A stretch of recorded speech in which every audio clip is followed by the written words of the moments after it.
고린도전서 7장 22절부터 24절까지의 말씀을 다 함께 봉독하시겠습니다.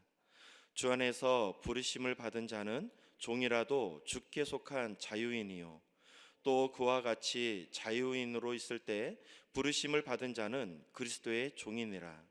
너희는 값으로 사신 것이니 사람들의 종이 되지 말라. 형제들아, 너희는 각각 부르심을 받은 그대로 하나님과 함께 거하라. 아멘. 하나님의 은혜는 끝이 없는 것 같습니다. 한 아들이 아버지에게 유산을 달라고 이야기를 했습니다. 어차피 아버지가 죽을 때 물려줄 유산인데 이왕이면 살아서 주시면 더 좋지 않겠느냐 이야기를 했던 것입니다. 이 이야기를 들었던 아버지는 큰 고민에 빠지게 되는데요. 매일같이 유산을 물려달라고 이야기하는 이 아들의 이야기를 들어줄 수밖에 없었습니다.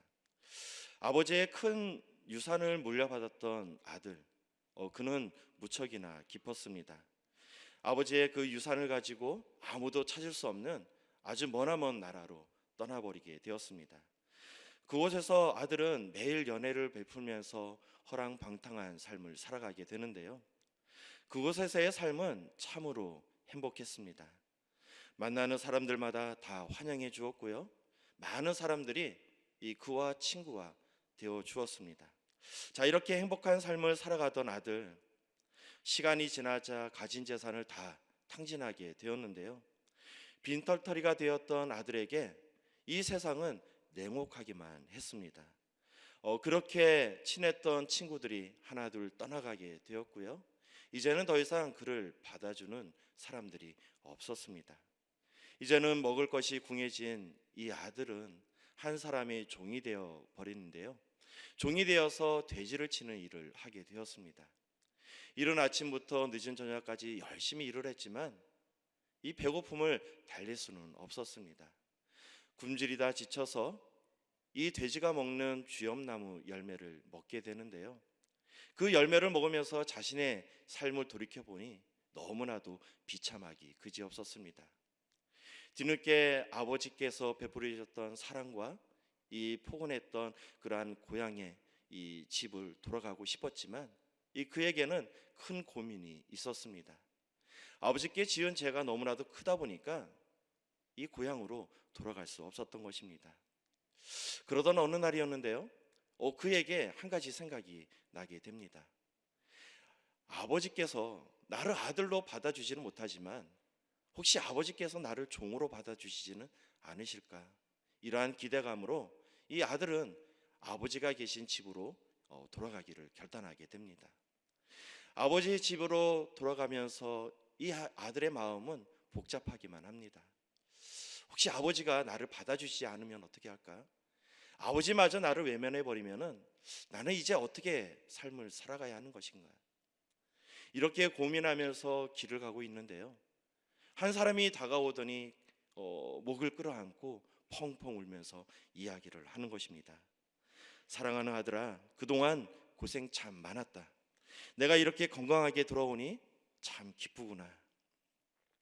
사랑하는 성도 여러분, 아들은요, 이 아버지께서 어차피 물려줄 유산이라면 살아있을 때 그거 유산 물려주면 좋지 않겠냐고 아버지 마음에 대못을 박았던 아들이었습니다.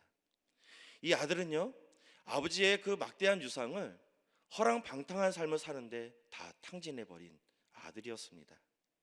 그래서 이 아들은 아버지에게 더 이상 용서받을 수 없는 죄인이라고 생각을 하게 되었습니다. 그런데 아버지는요, 이런 것들이 중요하지 않았습니다. 아들이 죽지 않고 살아 돌아온 거, 그것만으로도 충분히 좋겠던 것입니다. 왜 그런 것일까요? 그것은 바로 아버지이기 때문입니다. 그것이 바로 부모의 마음이기 때문입니다. 사랑하는 성도 여러분, 이것이 바로 하나님께서 우리를 향한 하나님의 사랑인 것입니다.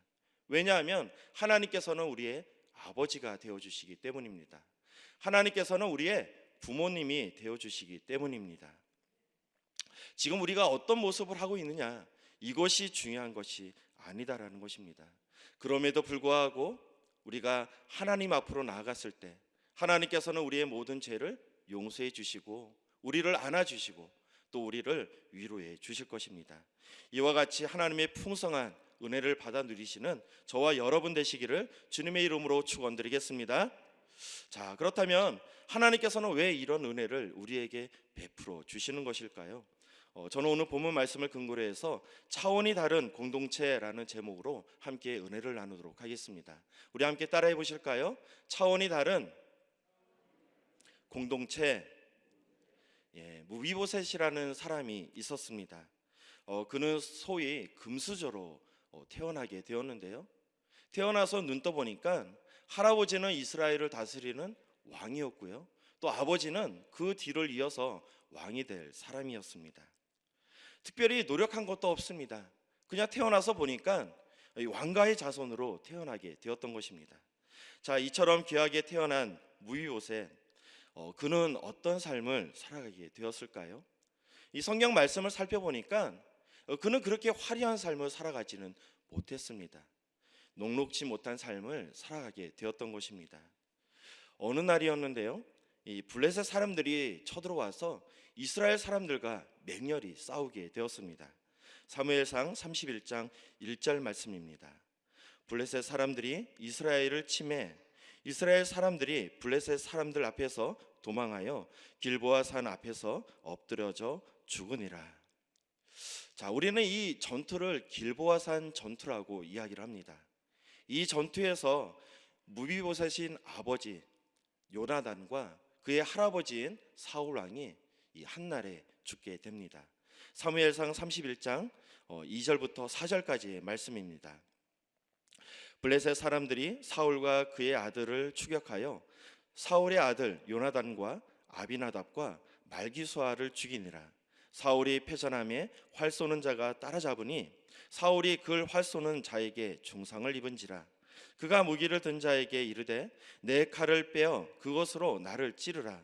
할례 받지 않은 자들이 와서 나를 찌르고 모욕할까 두려워 하노라 하나 무기를 든 자가 심히 두려워하여 감히 행하지 아니하는지라. 이에 사울이 자기 칼을 뽑아서 그 위에 엎드려지매. 무비보셋의 환난은 거기에서 멈추지 않았습니다. 블레셋 사람들을 피해서 도망을 가다가 유모가 실수로 이 아이를 떨어뜨려서 이 다리가 부러지게 되었는데요. 그때 이후로 이 무비보셋은 다리를 저는 이 장애를 가지게 됩니다. 사무엘하 4장 4절 말씀입니다. 사울의 아들 요나단에게 다리 저는 아들 하나가 있었으니 이름은 무비보셋이라. 전에 사울과 요나단이 죽은 소식이 이스라엘에서 올 때에 그의 나이 5살이 되었는데 그 유모가 안고 도망할 때 급히 도망하다가 아이가 떨어져 절게 되었더라. 왕족으로 태어났던 무비보셋, 그는 장차 왕이 될 사람이었습니다.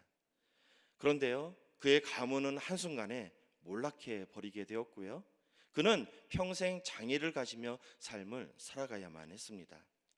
사랑하는 성도 여러분, 무비보셋, 앞으로 그는 어떤 삶을 살아가게 될까요?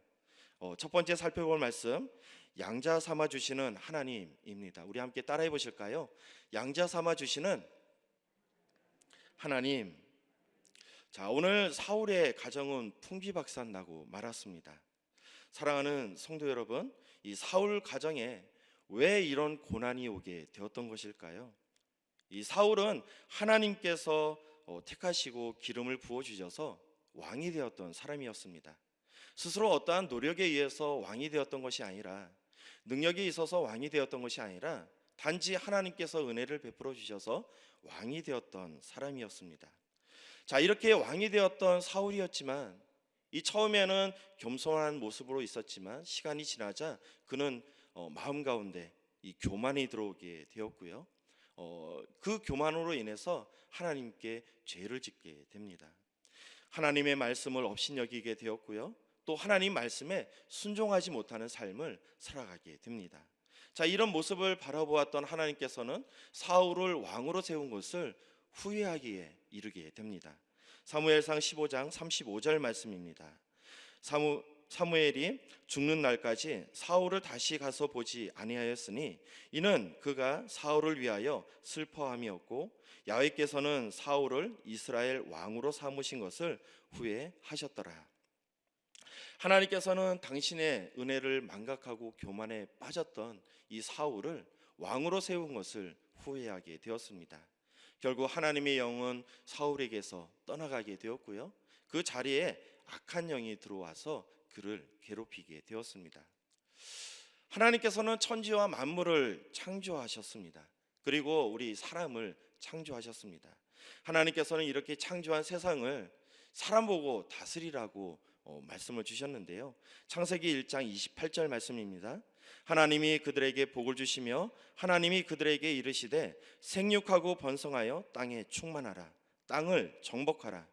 바다의 물고기와 하늘의 새와 땅에 움직이는 모든 생물을 다스리라 하시니라. 이렇게 하나님께서 축복을 주셨는데 그럼에도 불구하고 아담과 하와는 교만에 빠지게 됩니다. 하나님께서 절대 먹지 말라고 말씀하셨던 선악을 알게 하는 나무의 열매를 먹고 만 것입니다. 하나님께서는 당신의 말씀을 어기고 선악을 알게 하는 나무의 열매를 먹었던 아담과 하와에게 벌을 주게 되는데요. 우리는 그것을 삼중 형벌이라고 이야기하고 있습니다. 첫 번째, 영적인 죽음이 찾아오게 되었습니다. 자, 인간의 영혼은 이제 하나님과 분리가 되게 되었고요. 분리된 삶을 살아가게 되었습니다. 창세기 2장 16절부터 17절까지의 말씀입니다. 야훼 하나님이 그 사람에게 명하여 이르시되 동산 각종 나무의 열매는 내가 임의로 먹되 선악을 알게 하는 나무의 열매는 먹지 말라. 내가 먹는 날에는 반드시 죽으리라. 자, 두 번째는 육적인 죽음이 그의 삶 가운데 찾아오게 되었습니다.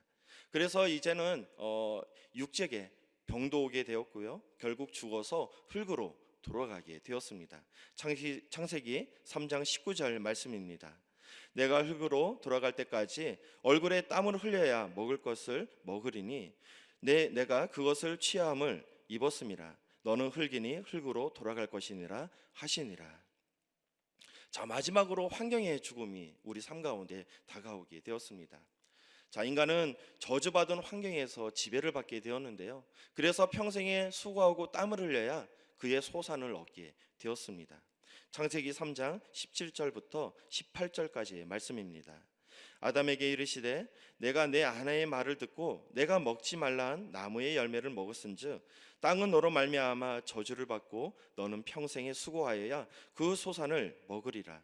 땅이 내게 가시와 가시덤불과 엉겅퀴를 낼 것이라. 내가 먹을 것은 밭의 채소인즉. 그리고 아담과 하와는 결국 에덴 동산에서 쫓겨나는 신세가 되고 맙니다. 창세기 3장 24절 말씀입니다. 이같이 하나님이 그 사람을 쫓아내시고 에덴 동산 동쪽에 그룹들과 두루 도는 불칼을 두어 생명나무의 길을 지키게 하시니라. 아담인 후손, 우리는 세상을 다스리는 권세를 가지고 태어나게 되었습니다. 우리가 어떠한 노력을 해서 이러한 세상을 다스리는 권세를 가지게 된 것은 아니었습니다. 단지 태어나 보니까 하나님께서 은혜를 베풀어 주셔서 우리가 이와 같은 권세를 가지고 태어나게 되었던 것입니다. 하지만 아담과 하와가 불순종함으로 하나님께서 주신 그 권세를 박탈당하게 됩니다. 그리고 평생 무비보셋이 장애를 가지고 살아갔던 것처럼 우리 또한 하나님의 그러한 형벌을 받으며 살아갈 수밖에 없게 되었습니다. 이 무비보셋과 같이 장애를 가지며 삶을 살아가게 된 것입니다. 시간이 흐르고 다윗이 왕이 되게 되었습니다. 왕이 된 다윗은 신하들에게 사람을 찾으라고 명령을 하게 되는데요. 사무엘하 9장 1절 상반절 말씀입니다. 다윗이 이르되 사울의 집에 아직도 남은 사람이 있느냐. 이 이야기를 들었던 신하들은 이스라엘 곳곳을 돌아다니면서 이 사울 왕의 후손들을 찾으러 다니게 됩니다. 그때 이 로드바레라는 곳에 살고 있는 이 무비보셋을 찾게 되는데요. 신하들은 이 무비보셋을 데리고 이 다윗 앞에 세우게 됩니다. 이 다윗 앞에 무비보셋이 덜덜덜덜 떨고 있는 모습을 바라보면서 이 다윗은 무비보셋에게 이렇게 이야기를 하는데요. 사무엘하 9장 7절 말씀입니다. 다윗이 그에게 이르되 무서워하지 말라. 여러분, 다윗은 왜 무비보셋에게 두려워하지 말라고 이야기하는 것일까요? 그것은 다윗이 무비보셋을 벌을 주려고 부른 것이 아니었기 때문입니다. 다윗이 무비보셋에게 은혜를 베풀려고 무비보셋을 세웠기 때문에 너는 두려워하지 말라, 그렇게 이야기를 했던 것입니다. 자, 그렇다면 다윗이 무비보셋에게 베풀어 주었던 은혜가 어떤 것들이 있을까요? 먼저 사울의 유산을 이 무비보셋에게 돌려주는 것을 볼 수 있습니다. 그리고 왕궁에서 살게 하고요, 또 자신과 더불어서 상에서 한 자리에서 같이 밥을 먹을 수 있도록 이 다윗은 무비보셋에게 은혜를 베풀어 줍니다. 사무엘하 9장 7절 하반절 말씀입니다. 내게 은혜를 베풀리라. 내가 내 할아버지 사울의 모든 밭을 다 내게 도로 주겠고 또 너는 항상 내 상에서 떡을 먹을지니라. 무비보셋은 다윗이 왜 자신에게 이런 은혜를 주는지 이해하지 못했습니다. 아무리 생각해봐도 이런 은혜를 받을 만한 자격이 없다라고 생각을 하게 되었습니다. 그래서 이 무비보셋은 다윗에게 질문을 하게 되는데요.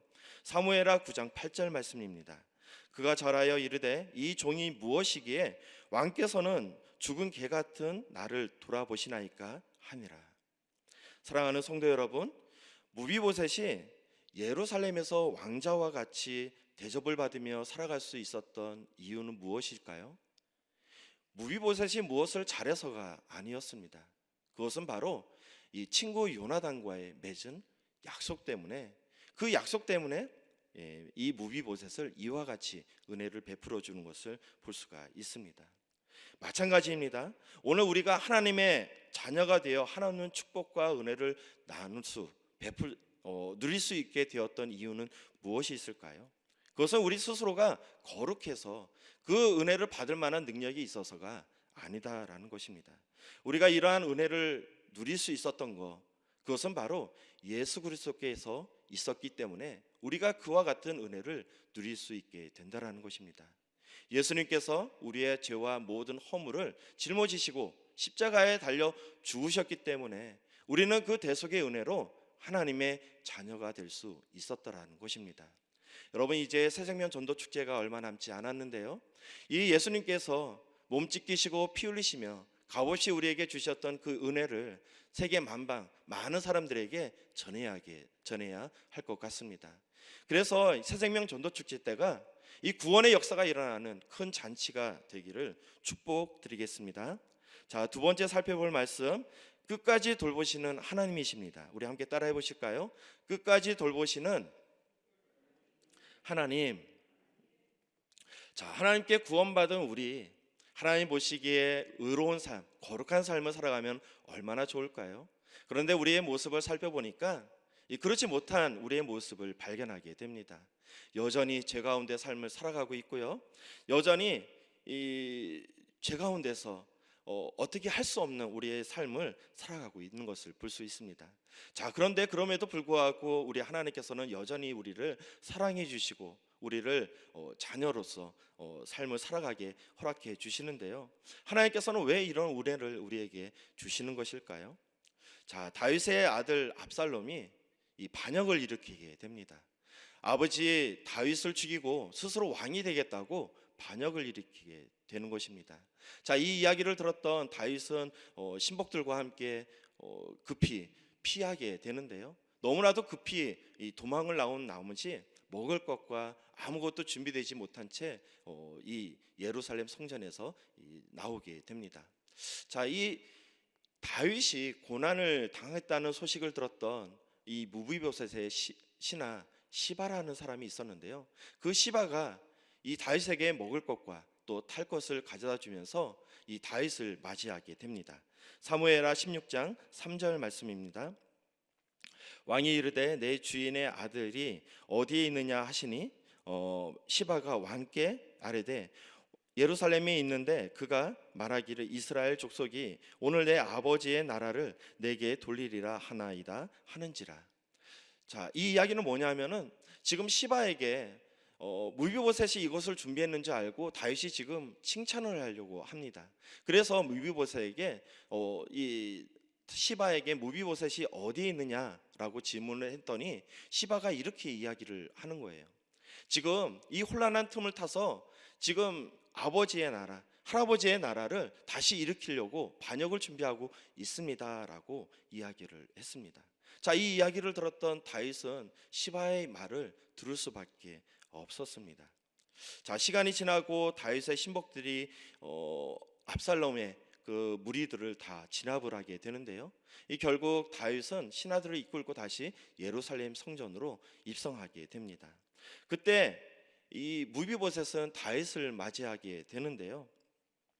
자, 다윗의 입장에서 바라본다면 무비보셋 이 반역을 꾀했기 때문에 죽여야 마땅한 사람일 것 같습니다.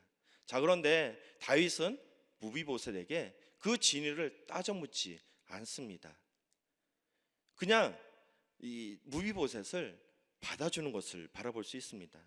자, 여러분, 왜 다윗은 네가 진짜 반역을 꾀했느냐 무비보셋에게 이런 진위를 따져 묻지 않았던 것일까요? 그것은 바로 무비보셋이 이와 같은 은혜를 누렸던 것이 그가 충성을 다했기 때문에 그 충성을 보고 그 자리에 올려준 것이 아니었기 때문입니다. 그가 무비보셋이 이와 같은 은혜를 누리게 되었던 것은 이러한 것들이 아니라 요나단과의 언약에 있었기 때문입니다. 우리 사무엘상 20장 15절 말씀 같이 살펴보도록 하겠습니다.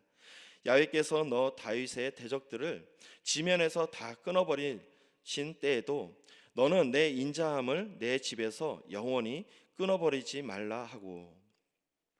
요나단은 자신이 이스라엘을 통치하는 왕이 되지 못하고 다윗이 왕이 될 것이라는 것을 알고 있었습니다.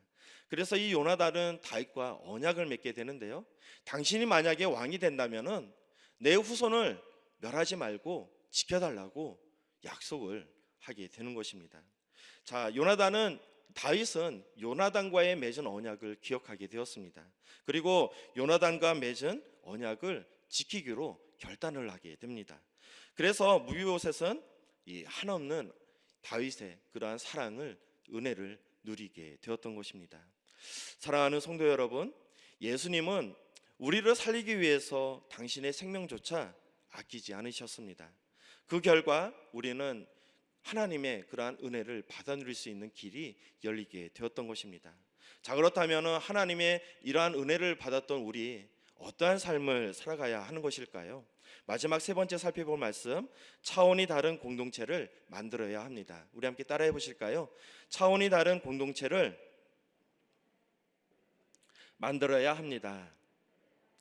자, 하나님께서 부르심을 받은 우리는 세상의 공동체와 이 다른 차원이 다른 공동체에 속해 있습니다. 왜냐하면은 세상의 공동체란 어떤 공동체를 이야기하는 것일까요? 그것은 바로 이익을 추구하는 공동체를 이야기하는 것입니다. 하지만 우리의 공동체는 오로지 하나님을 섬기기 위해서 만들어진 공동체라는 것입니다. 고대 로마에서는 클리엔텔라라는 사회 구조가 있었습니다. 자, 이것은 모든 시민이 후원자와 피후원자로 나누게 되는데요. 후원자는 재물과 또 안전과 생계를 책임져 주게 되고요. 이 피후원자는 후원자를 후원하는 대신에 정치적으로 지지를 해주면서 그런 충성을 맹세하는 것을 바라볼 수 있습니다. 자, 영화 배너에서 보면은 누명을 쓰고 노예가 되었던 주인공이 로마 함대의 이 사령관을 위기에서 구해주고 이 후원자와 피후원자의 관계를 유지하는 것을 볼 수가 있습니다. 이 사령관을 통해 가지고 자신이 잃어버렸던 가족들을 되찾게 되는 그러한 명장면이 나오는 것을 바라볼 수 있습니다. 자, 마찬가지로 이 사회적인 구조 기반이 되었고 또 출세를 판가름할 수 있는 이러한 요소가 되어 수 있었습니다. 그래서 사람들은 높은 지위와 많은 부를 가지고 있는 사람들에게 어떻게 하면은 이 후원자가 될 수 있을까, 이것을 고민하면서 연줄을 맺으려고 노력하는 것을 바라볼 수 있습니다. 자, 그런데 로마 사회 속에 속해 있었던 초대교회는 전혀 다른 삶의 양식을 보여주고 있었다는 것입니다. 그리스도인들은 세상의 그 누구도 아닌 오직 예수님을 주로 고백하는 사람들이었고요, 오직 예수님께만 충성을 맹세하는 사람들이었습니다. 부와 지위와 또 신분의 차이를 극복하고 공동체를 이루어가는 것을 목격하게 됩니다. 후원자와 피후원자라는 위기적 관계가 아니라 모두가 그리스도 안에서 자유인이 되었고요, 또 모두가 그리스도의 종으로서 삶을 살아가게 되었습니다. 클리엔탈이라는 이야기는 소위 우리나라 지금 우리 현대 사회에서는 연줄이라고 바라보면 되겠습니다. 우리 현대 사회에서도 연줄로 여전히 이러한 사회적 구조가 존재하고 있다라는 것입니다. 이 땅에 교회가 존재하는 것은 그러한 삶을 본받기 위해서, 그러한 삶을 따르기 위해서 우리가 존재하는 것이 아니다라는 것입니다. 오직 하나님을 주인을 삼아 살아가는 사람의 공동체를 보여주기 위해서 우리는 공동체를 이루며 살아가고 있다라는 것입니다.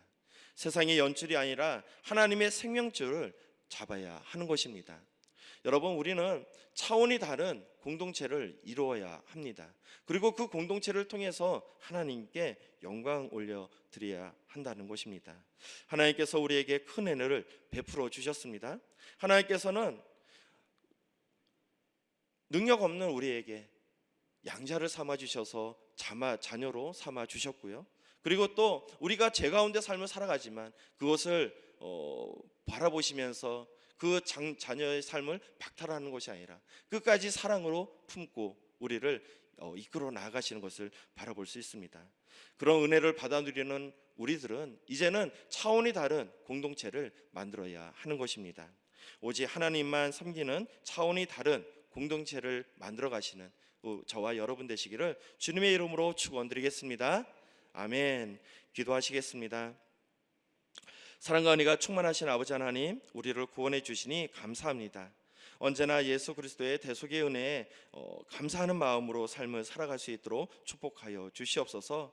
이제 세상과 차원이 다른 공동체를 만들기 원합니다. 이 공동체를 통해서 하나님께 영광 올려드리는 삶을 살아갈 수 있도록 축복하여 주시옵소서. 너희는 세상의 빛과 소금이 되라고 말씀하셨습니다. 언제나 세상 사람들에게 모범이 되는 삶을 살게 하여 주시옵고, 또 예수 그리스도의 향기를 흩날리는 복된 삶을 살게 하여 주시옵소서. 오늘도 귀한 헌물을 가지고 나온 우리 성도님들 계십니다. 11조 헌금, 건축 헌금, 선교 헌금, 장학 헌금, 1,000번째 헌금, 감사 헌금, 기타 모든 예물을 올려드린 손길마다 하나님께서 기억하여 주시고 축복하여 주시옵소서. 또 오늘 새벽을 깨워 예배 올려드린 모든 성도님들을 기억하여 주셔서 삶 가운데 오늘도 열매 맺는 귀한 삶을 살아갈 수 있도록 축복하여 주시옵소서. 이 모든 기도 우리 구주 예수 그리스도의 이름으로 기도드리옵나이다. 아멘. 하늘에 계신 우리 아버지여, 이름이 거룩히 여김을 받으시오며 나라가 임하시오며 뜻이 하늘에서 이루어진 것 같이 땅에서도 이루어지이다. 오늘 우리에게 일용할 양식을 주시옵고 우리가 우리에게 죄 지은 자를 사하여 준 것 같이 우리의 죄를 사하여 주시옵고 우리를 시험에 들게 하지 마시옵고 다만 악에서 구하시옵소서. 나라와 권세와 영광이 아버지께 영원히 있사옵나이다. 아멘. 할렐루야. 귀한 말씀을 주신 우리 하나님께 영광의 박수 올려드리겠습니다. 자, 이제 기도하는 시간입니다. 나라와 민족을 위해서 기도해 주시고요, 우리 교단을 이끌어 나가시는 이영훈 대표 총회장님을 위해서, 또 우리 교회를 이끌어 나가시는 황선욱 담임 목사님 귀한 사역을 위해서 함께 기도해 주시기 바랍니다.